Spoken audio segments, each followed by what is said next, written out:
Bismillahirrahmanirrahim. Assalamualaikum warahmatullahi wabarakatuh. Alhamdulillahirabbil alamin wa bihi nasta'inuhu ala umuri dunya waddin. Wassalatu wassalamu ala asyrafil mursalin sayyidina Muhammad wa ala alihi wa ashabihi ajma'in. Amma ba'du. Pemirsa As-Sadia Channel yang sama dimuliakan dan dirahmati Allah Subhanahu wa taala. Alhamdulillah wa syukurillah, kalimat yang senantiasa kita panjatkan kehadirat Allah Subhanahu wa taala sebagai wujud kita adalah hamba yang bersyukur terhadap berbagai macam nikmat yang telah diberikan Allah kepada kita semua. Baik nikmat yang kita rasakan secara langsung maupun nikmat yang tidak kita rasakan secara langsung. Salawat dan salam kepada baginda Rasulullah sallallahu alaihi wasallam. Allahumma salli ala sayyidina Muhammad wa ala alihi wa ashabihi ajma'in. Pemirsa yang sama dimuliakan dan dirahmati Allah Subhanahu wa taala. Pada bulan Ramadan ini Allah memberikan kesempatan emas berharga bagi kita semua sebagai seorang hamba untuk memperbanyak ibadah-ibadah di bulan suci Ramadan ini sebagaimana tugas kita sebagai seorang manusia. Wa ma khalaqtul jinna wal insa illa liya'budun. Tidaklah aku ciptakan jin dan manusia itu kecuali untuk beribadah. Jadi memang kita sepakati bahwa tugas kita yang utama di dunia ini adalah untuk beribadah kepada Allah Subhanahu wa taala. Nabi di dalam bulan suci Ramadan memberikan berbagai macam contoh-contoh ibadah untuk kita lakukan. Banyak sekali ibadah. Tetapi kita jangan terfokus pada kuantitas atau banyaknya ibadah itu. Yang terpenting adalah kualitasnya. Apakah berkualitas atau tidak.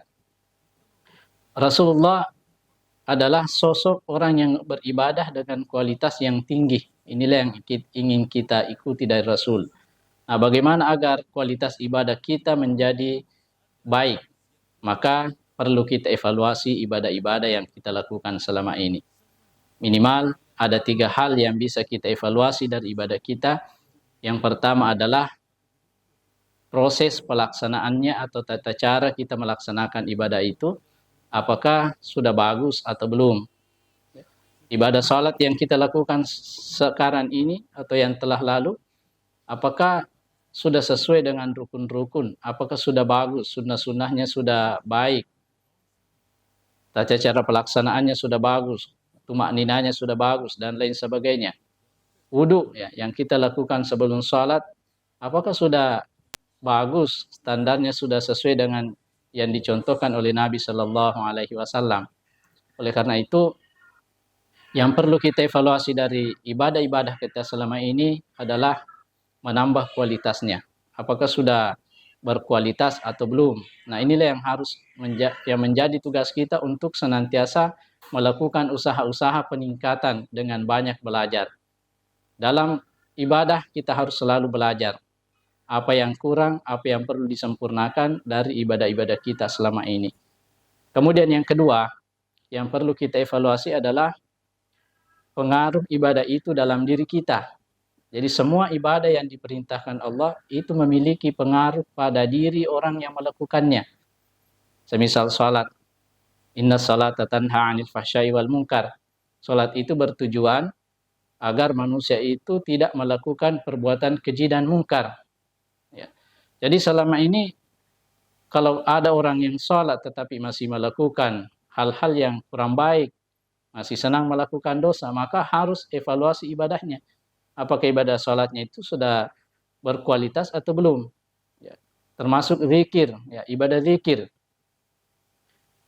Di dalam Al-Quran disampaikan, ala bizikrillahi tatma'innul qulub. Bahwa zikir itu bertujuan untuk menenangkan hati.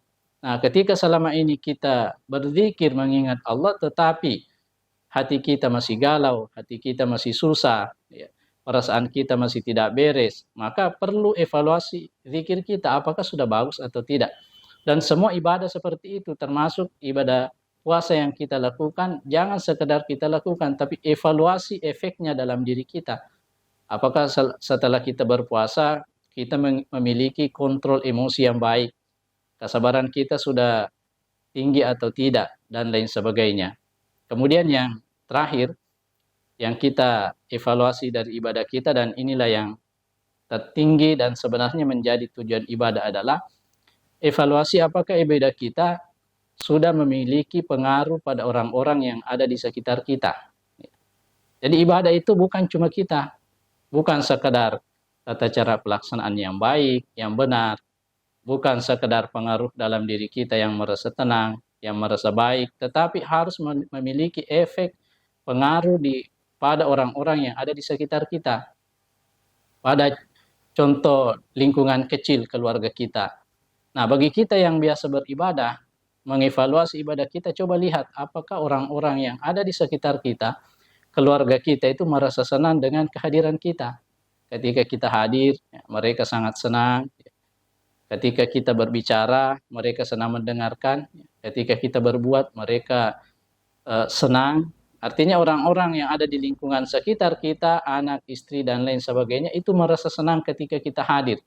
Dan itu bisa dikatakan sebagai efek atau pengaruh dari ibadah yang selama ini kita lakukan. Kalau kita melakukan ibadah misalnya, rajin melakukan sholat, tapi orang-orang kurang senang ketika bersama dengan kita, maka evaluasi, siapa tahu memang ibadah yang selama ini kita lakukan tidak berefek pada orang-orang yang ada di sekitar kita. Jadi ibadah yang baik, ibadah yang berkualitas tinggi adalah ibadah yang memiliki pengaruh kepada orang-orang yang ada di sekitar kita. Itulah Nabi Shallallahu Alaihi Wasallam. Ketika Nabi berada di suatu komunitas, maka komunitas itu sangat senang terhadap Nabi. Kenapa? Karena Nabi memiliki kualitas ibadah yang tinggi. Jadi yang menjadi intinya adalah kuantitas ibadah yang kita lakukan di bulan suci Ramadan ini, kita usahakan juga berbanding lurus dengan kualitas ibadah yang kita lakukan tersebut. Ya. Puasa kita banyak, tetapi kualitasnya juga harus diperkuat. Ya. Salat sunnah tarawih yang kita lakukan jumlahnya banyak, tetapi jangan lupa harus evaluasi apakah sudah berkualitas atau tidak. Jadi kesimpulan dari apa yang ingin saya sampaikan bahwa untuk menjadikan ibadah kita ibadah yang berkualitas, bukan cuma banyak dari segi kuantitas, minimal 3 yang bisa kita evaluasi. Yang pertama adalah dari sisi pelaksanaannya, apakah sudah sempurna atau belum. Nah, kalau belum, silahkan mari kita belajar untuk terus menyempurnakan ibadah kita.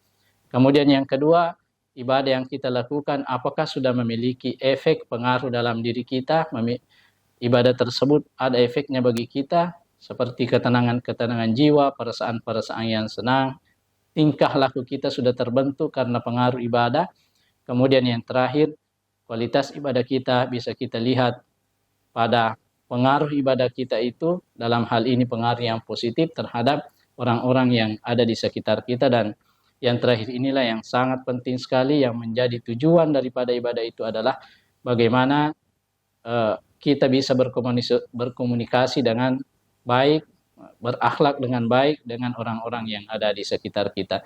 Saya kira demikian yang bisa saya sampaikan pada kesempatan yang penuh mubarakah ini. Mudah-mudahan ada berkahnya. Wabillahi taufiq was sa'adah. Assalamualaikum warahmatullahi wabarakatuh.